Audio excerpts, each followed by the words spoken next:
Hail and well met, and season's greetings from your friends here at Earth Giant. So we got a quick devlog today. It's just about how we did the procedural slime and grime stuff that kind of shows up in the cracks and crevices of the station. And it was just a really good way to kind of add a little bit of breakup to the larger surfaces and add a little bit of detail and kind of grunginess to things, since we're in an underwater station that's been flooded. So yeah, I'll get right into it.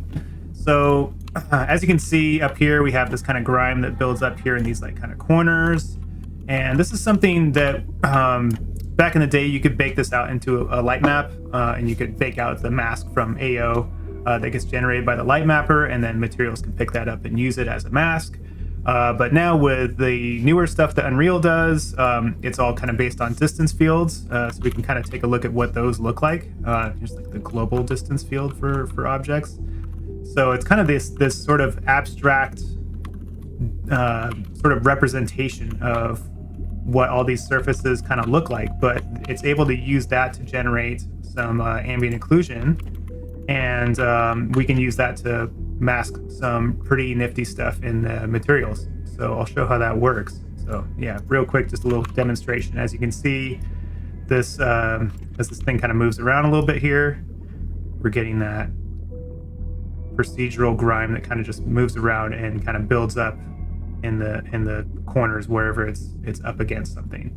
So it was really nice, and just kind of automatic, so we didn't have to spend any time going through and doing like lots of decal work and mesh painting and stuff like that can really kind of take up a lot of time, and we just didn't have time. So here's how the environment shader worked. First, we had a switch so we could check, and if it's a moving object like the elevator platform, things like that, we just bake the AO directly into the vertexes, so it uses that instead. But for all the static stuff, we can just use distance fields to drive all that. So here's what the material function looks like. And there's two different output results. There's the kind of colored texture portion of it that goes out to this result. And then there's a grayscale mask that goes to this one. So that's what you're seeing right here. And this is kind of the node that does all the magic right here. So there's a few different parameters for it. We just kind of settled on some stuff that worked good for the scale of our game. But if you lower that down, you can see how it kind of builds up more and more. And so, yeah, first thing you do is from that, grab it, saturate it so everything's 0 to 1, so you're not kind of going off if you tooltip over this. Saturate's basically a free node that helps just kind of make sure everything's clamped, and then you do a 1-, which just flips everything, and then start calculating all of that stuff. And then we had a triplanar texture. There's a mask texture, and then a tiling grime texture that are used for that stuff, and then it all kind of gets driven through this and put out to these two different output nodes. So to kind of show a little bit more detail of like what this distance field approximate AO node does, let's just plug that into the output result here, and we'll just hit apply, and we'll go back here, just grab that node and pipe that directly into base color and hit apply on that.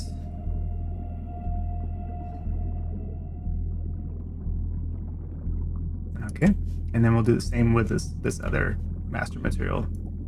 Yeah, a few materials that shared quite a bit of properties, but we ended up kind of diverging a few of them just in order to make it easier to work on the shaders. All right, there we go. So now you can actually see kind of like a nice black and white representation of what this all sort of like looks like. So this is all just generated real time. If we go and change one of these properties, if we make this 100 instead, it'll probably make all this stuff like really sharp now. Let me just break this thing off so we can check it out in real time, So yeah, going back to kind of the default. So this kind of helps spread it out a little bit more. And then the mask, like the actual texture itself, gets kind of splatted a little bit even on some of the white parts as well. Just the way that we drove that. So we can actually toss the mask itself back in here so we can look at the actual mask that gets generated. And yeah, there we go.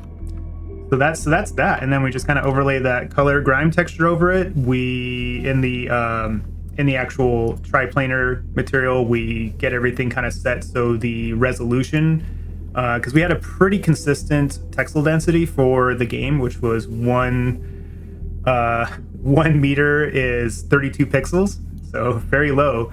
But yeah, it worked out great because it would just overlay the textures and it would more or less look like it was kind of like right around the same size of pixels and things like that. So it all worked out really nicely.